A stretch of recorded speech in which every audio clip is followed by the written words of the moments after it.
Well, hello, everybody. Welcome to a special action episode of the Elad Pod. Today, we're going to be speaking with Tim Gibbons of the Missouri Rural Crisis Center about an upcoming deadline. This Thursday at 5 p.m., as you might have just seen on the graphic just a moment ago, there is a deadline to provide public comment on a specific regulation by the Department of Natural Resources. We're going to talk about why that's so important, how it relates to protecting the waterways and the environment of the state, and how it also relates to concentrated animal feeding operations that are certainly trying to grow themselves and where they're reaching all throughout the state as well. During the show, you'll be able to provide comment to us right here and ask any questions that you might have too. So please go ahead and do that. You can type them right into the comment section on YouTube, on Twitter you can post a comment to, on Facebook, Twitch, wherever you're at. If you don't want to do that because you're a little bit more private, you've got a comment, you just don't want to put it out there publicly, you will see a phone number on the screen for most of the show. Don't call that number. I'm not picking up in the middle of the show, but if you text it, I'll be able to read it and we'll get your question answered if there is time permitting us to do it. So please go ahead and share the video so we can get more folks seeing this and hopefully providing public comment to the state as well prior to the deadline. And go ahead and let us know where you're watching from too. That's always a fun thing. So without any more delay, let me bring in our guest, make sure that he's there. Tim, are you here? I'm here. How are you, Elad? All right. I am great. Thanks so much for coming. Really appreciate you coming here. This is a very important issue, and obviously this deadline that's coming up on Thursday by 5 p.m., we have to provide that public comment, and we will walk everybody how to do that. But if you could you introduce yourself, the work that you're doing with the Rural Crisis Center, and what the organization does in general for folks who may not be as familiar? Well, yeah, I appreciate it. The house music was nice. I'm used to coming in with guitars and mandolins and banjos. I'm a mandolin player myself, very amateur. Well, you know what? Next time, if you'd like, you can make a recording and we'll play you in the next time. So. We should probably do that. I have a few songs that I think would be appropriate. Well, I appreciate the opportunity, not only to talk about MRCC, but talk about this rulemaking process that the Missouri Department of Natural Resources is going through now.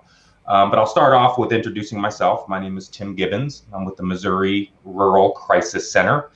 MRCC is a statewide farm and rural organization. We were founded in 1985 out of the farm crisis, sort of ad hoc out of the farm crisis. Farmers were organizing to stay on their farms when the economies of farm families at the time were really bad because of what was going on within the industry and what was going on with land prices.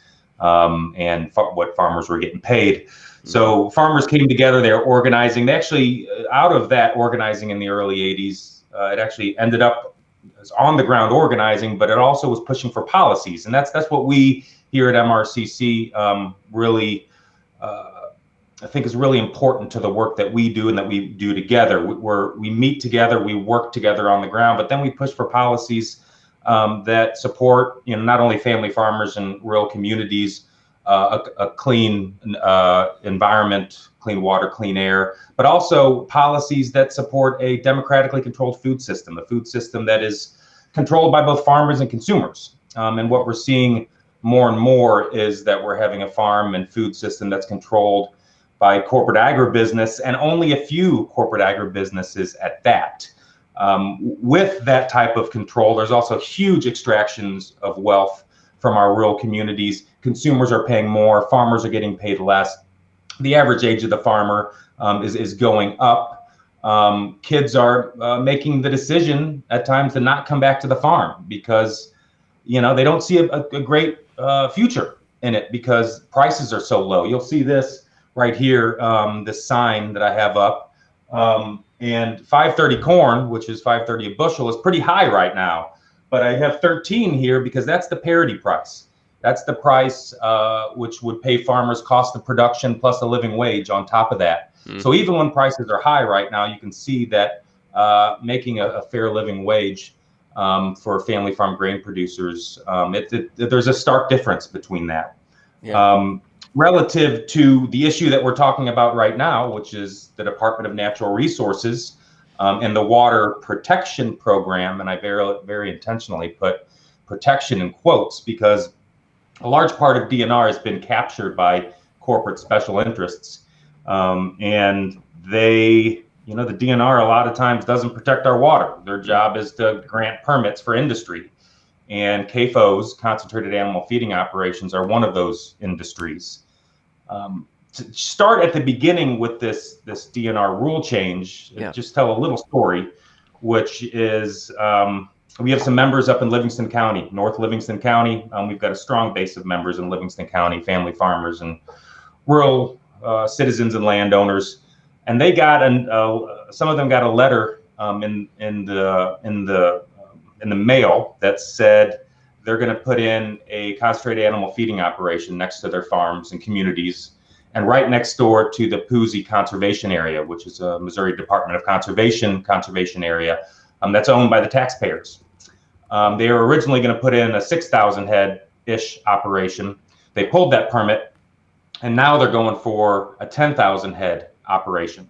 So through farmers and rural people up there organizing with MRCC to not only try to stop this CAFO from moving in, but to hold them accountable, we wanted to know, who owned the hogs. Like, that's the first question we always ask: who owns the hogs? Mm-hmm. Because within concentrated animal feeding operations, you'll oftentimes they're production contracts. So the operator or the landowner owns the buildings and the debt and the waste, oftentimes with taxpayer support through the Guaranteed Loan Program or through conservation programs like EQIP, which is the Environmental Quality Incentives Program, and we can go into that more.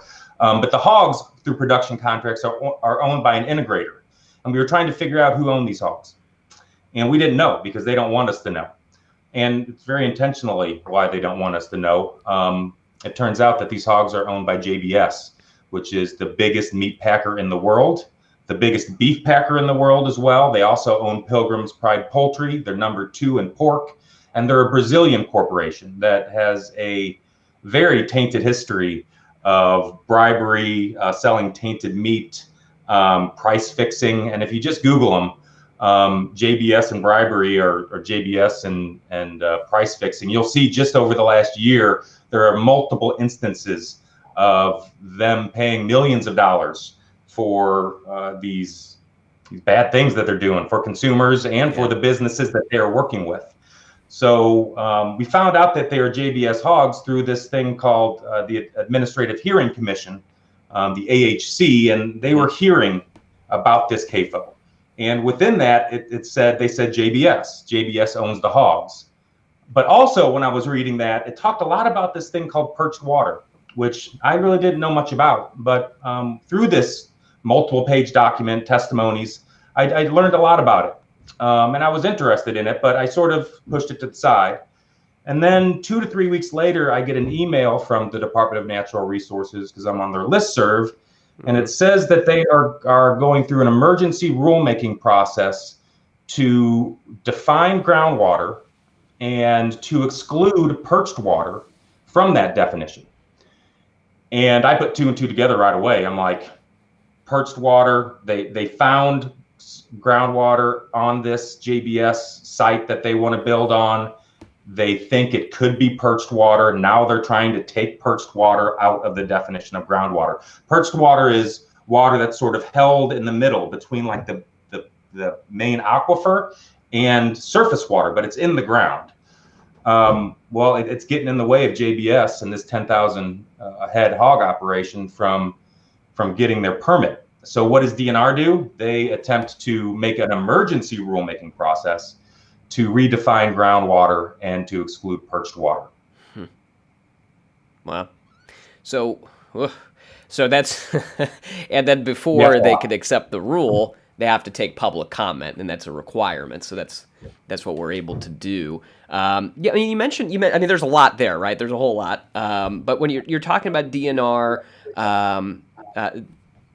how is that how is the decision making there set up? I mean, it's a board of folks, right? And you've talked a little bit about corporate capture and everything else, but could you go into that maybe a little bit more for folks who are a little less familiar? Definitely, and it's a story of its own right.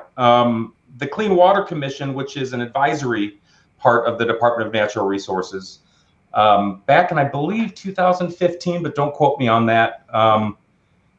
Because the Clean Water Commission denied some CAFOs, permits for CAFOs, because CAFOs were in a 100-year floodplain and they didn't have something called continuing authority, which means they didn't have any money in the bank. Like they create these shell LLCs to put these CAFOs under. And the Clean Water Commission, prior to a statutory change, denied a couple CAFOs their permits because of those two things. Well, what did the legislature do?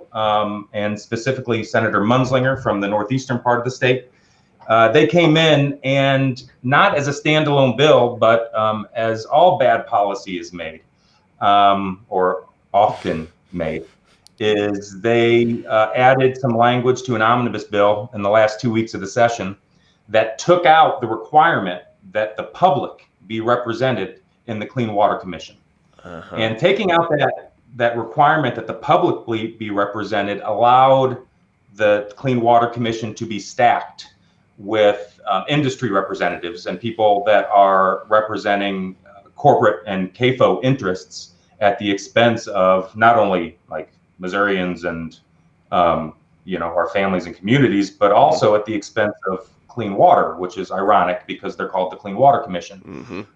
So that is the body that is making this decision relative to the new groundwater definition. Now, then Governor Jay Nixon did veto that bill, but that veto got overridden in the legislature during veto session. So, there's been multiple lawsuits that have been trying to take that out and put back in there that the public should be represented in the Clean Water Commission, but that hasn't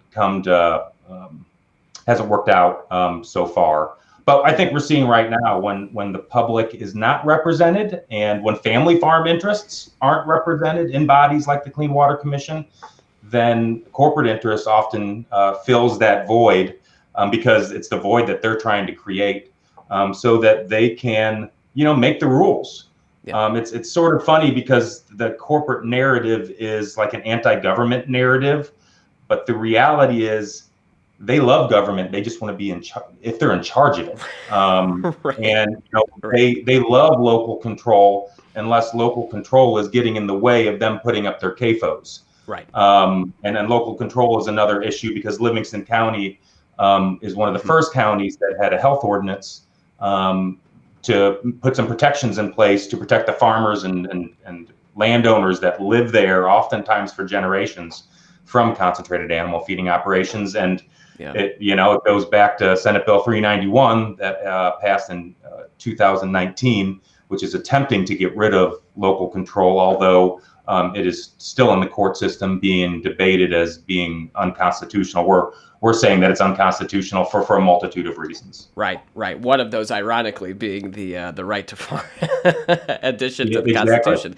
Yeah, which was initially the right to farm. There was a big fight about that in the legislature, and MRCC was the lead group. We killed it since the early 2000s. There were statutory changes. There were different constitutional attempts. It was once called Right to Raise Animals back in the early 2010s, 2015s. It's not as catchy though. It is.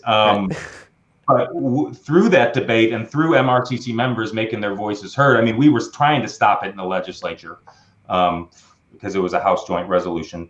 But senators did put a sentence in there that said, pursuant to Article 6 of the Constitution. It was a sentence put in there to protect local control. And that's one of the arguments we're having in the court system to say that Senate Bill 391 is not constitutional. Right. Yeah, this issue with CAFOs is a big deal because all over the state, and I've seen quite a few in Livingston County. For those who have watched the show, I've always got the Chillicothe mug, home of sliced bread, by the way. Home of sliced bread. Every time. And it's just a beautiful area, and to think what could happen.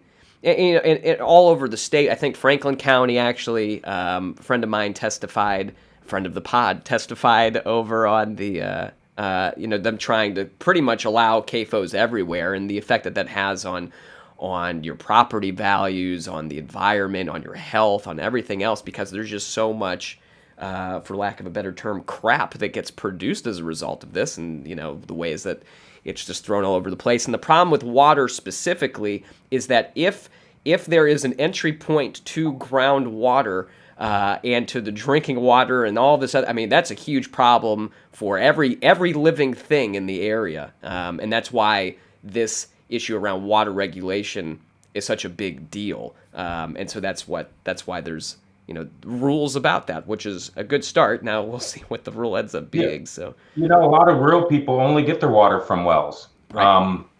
So there's a lot of reasons why we need to protect our water, and it's a nonpartisan thing. And just to go back to we fight these CAFOs from moving in because of their negative impacts on property rights and air and water and the farmers that live there for generations, their property values, the communities. But we can go, one number that we use a lot, and it's an unfortunate number, is in 1985, Missouri had 23,000 hog producers. Mm-hmm. Huge hog producing state, tens of thousands of independent family farmers on the land, raising hogs the traditional way in an open market where they got paid a price for their livestock. It was a self-regulating market because hogs you can flip fast. So, when prices were high, hog producers would jump in. When prices were low, hog producers would jump out. So it would, regulate the price that farmers were getting paid. Yeah. But in the early 90s up to, the late 90s, it's the market's been almost completely, if not totally, captured by 4 corporations at this point. And as of the 2017 census, we had just over 2,600 hog producers in our state. So that's 23,000 in 1985 to 2,600 as of the last census of agriculture. And capturing an entire U.S. market like that is a big deal. Putting all those family farmers out of business, and then all the businesses that support those family farmers on our main streets is a big deal, and we're fighting for that. And it goes all the way now to the fact that type of concentration allows now foreign corporate agribusiness and multinational corporations like JBS and like Smithfield to control major parts of our ag and food system. 50% of our pork in this country is controlled by 2 foreign multinational corporations. That's Smithfield out of China, which is connected to the Chinese government, and JBS out of Brazil, which you also see, there's also a government incentive on their end to control parts of the food system around the world. It's about not only extraction of wealth and profit, it's about control. And we believe in decentralized, diversified family farms, not only for the farmers and the communities, but also for our local, state, and national security. We should have control over our food. The saying goes, you control oil, you control nations, you control the food, you control the people.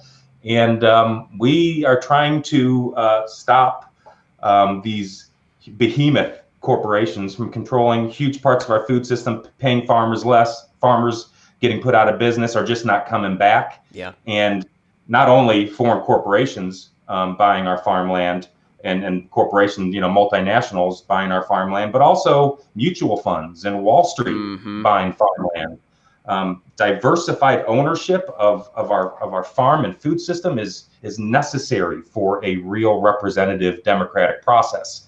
And the more that we see our food system being gobbled up just by a few multinational players, the less representation we see in our democratic process. And this DNR rule is an unfortunate, perfect example of how corporate interests are writing the rules to give them more market share, to let them put their CAFOs wherever they want, to control the food system, put farmers out of business.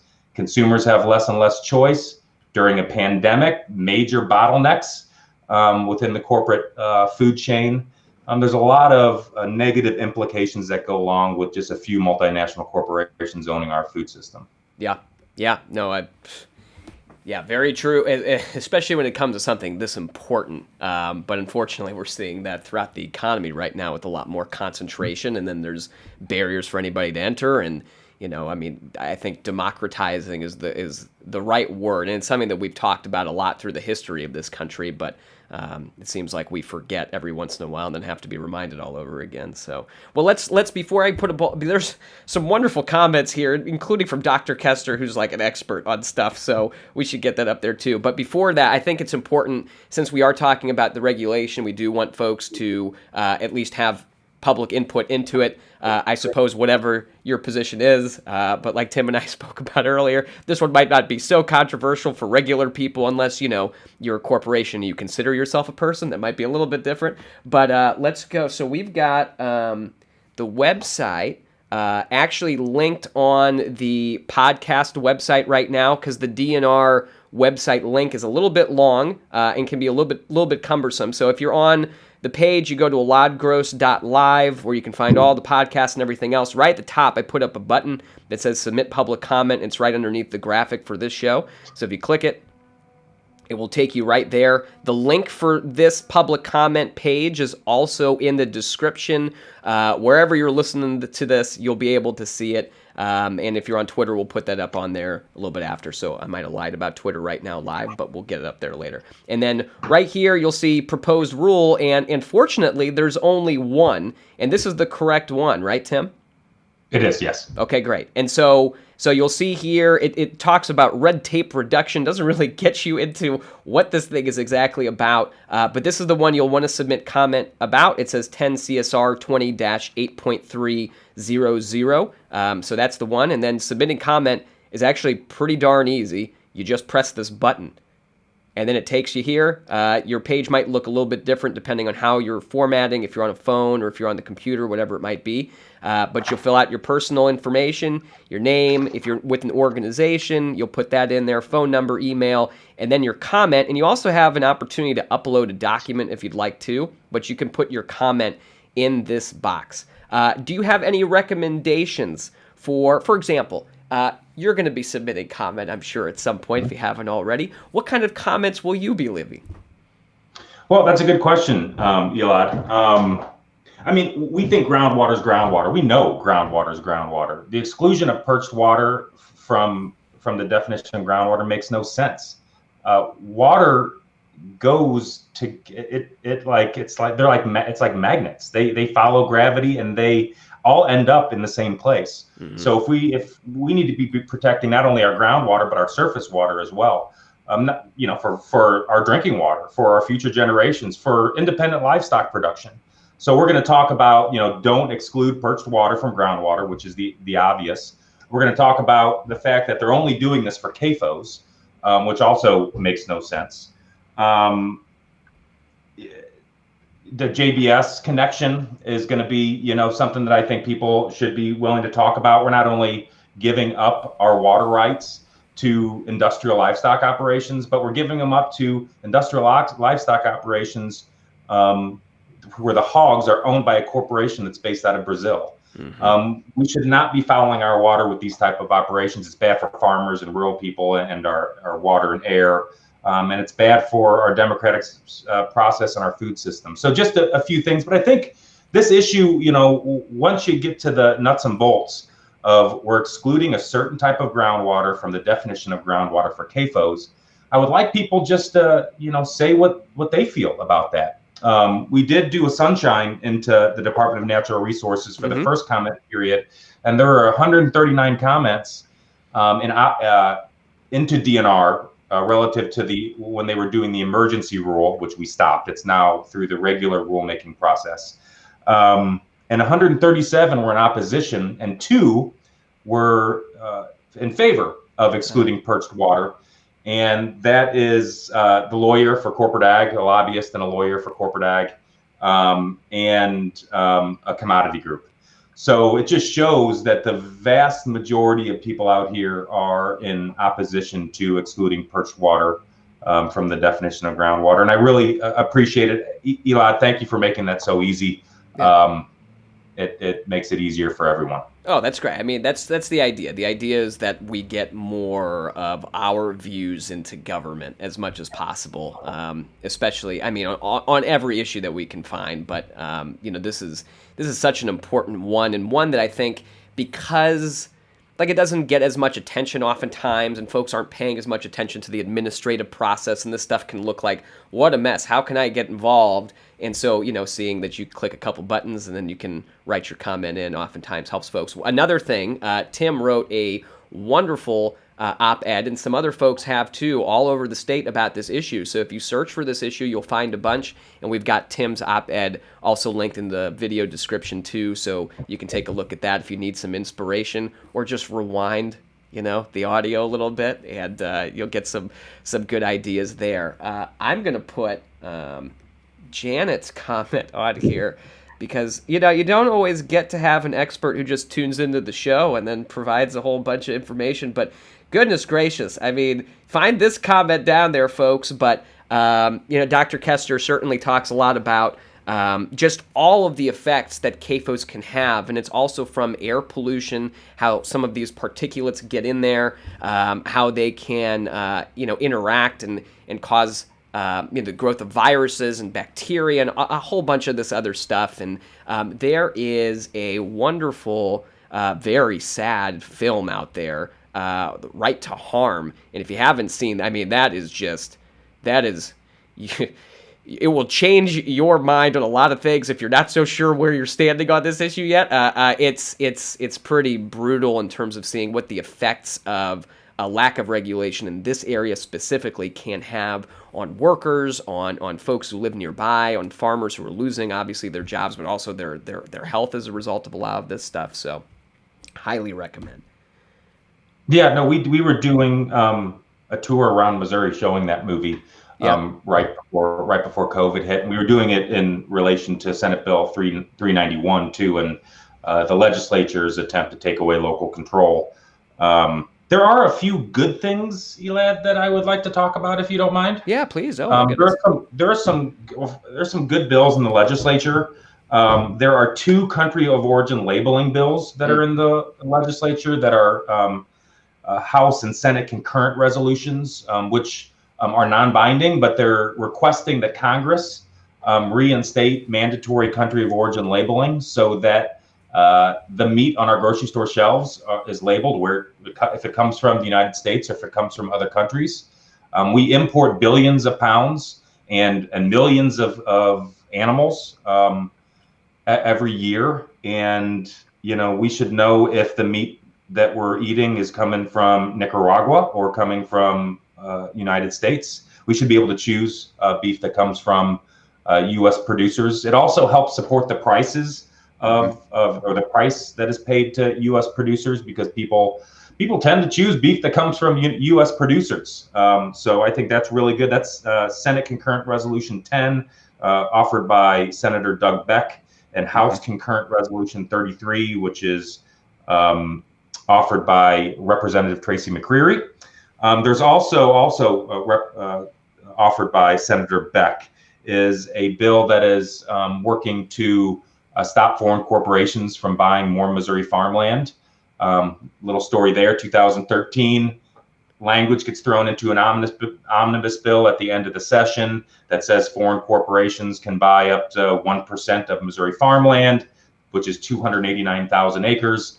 Less than a month later, Smithfield gets bought by Shineway, or the WH Group, which is a Chinese corporation, and over 40,000 acres of Missouri farmland was bought by Shineway. So we're trying to bring that back to zero so that our farmland can stay in Missouri family farmers' hands and won't go to foreign corporations. And sign up with Missouri Rural Crisis Center. I know, Elad, you have our website there. I do. Sign up to get involved. You'll get emails about these type of issues that we're working on, both the good, the bad, and the ugly. But knowledge is power, and we're all in this together. And knowledge is important for a real democratic process.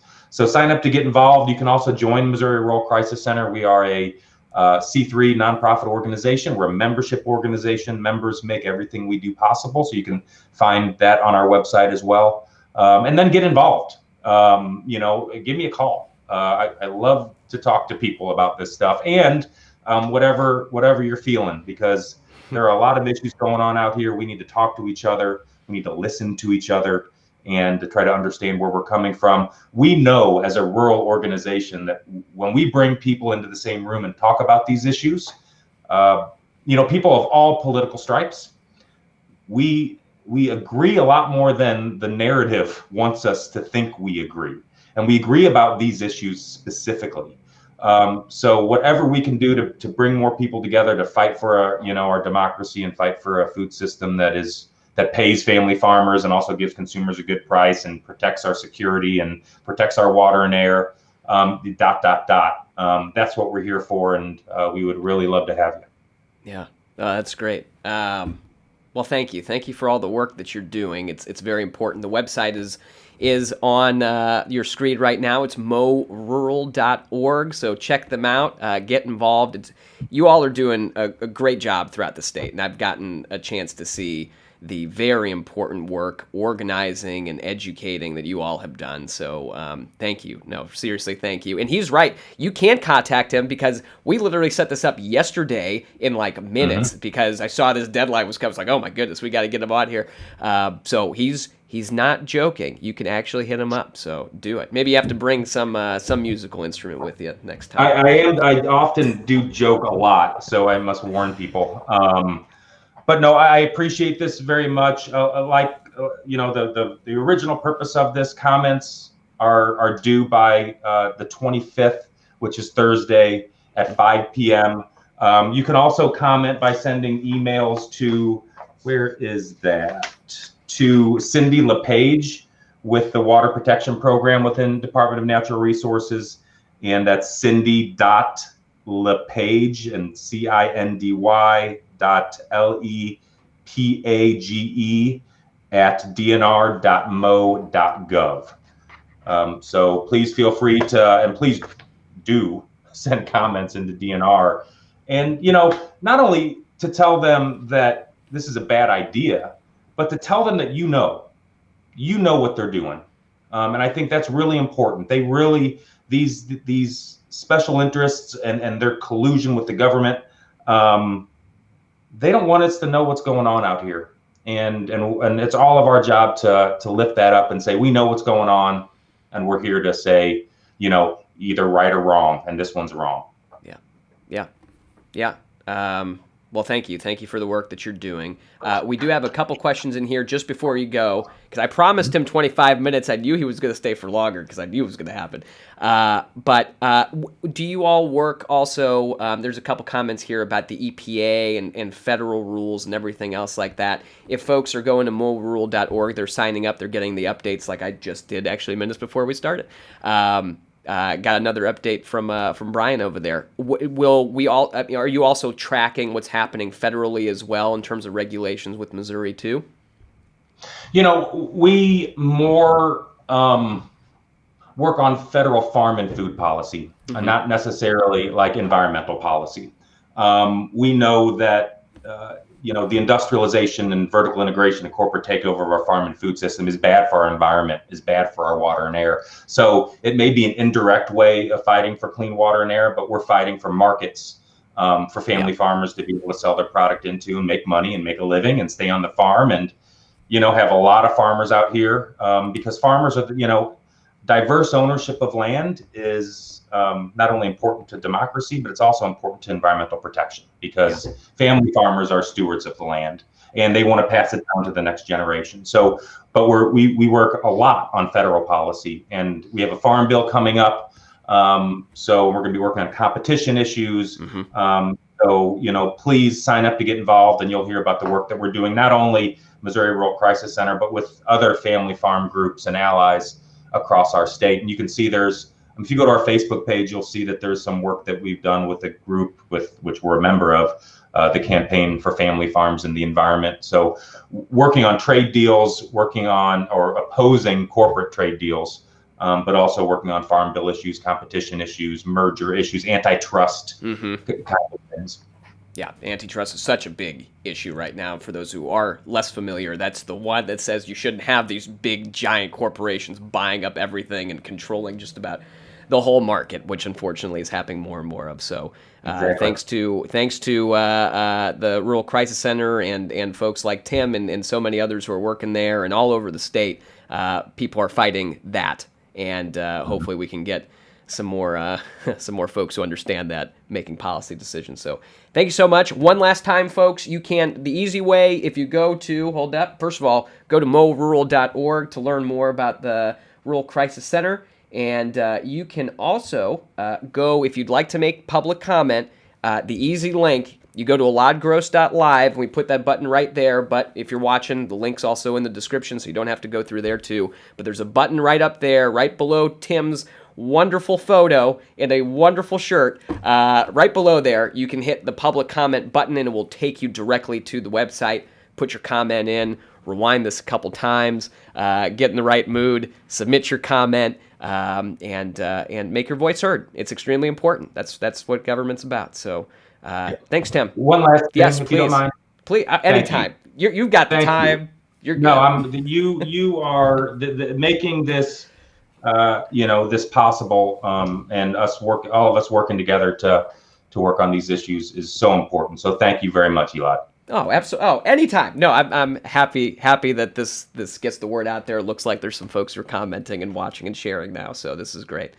Cool. All right. Well, folks, go to eladgross.live, go comment on this thing, and we'll be on live again. Actually, tomorrow night was our scheduled thing, so we'll be on there with David Tyson Smith, who's running for House District 45. We can ask him questions about this, too, and see where he stands. But we'll see you then, and until then, like I said, go check out eladgross.live, submit comment, go to morural.org, do all the things, and we will see you next time.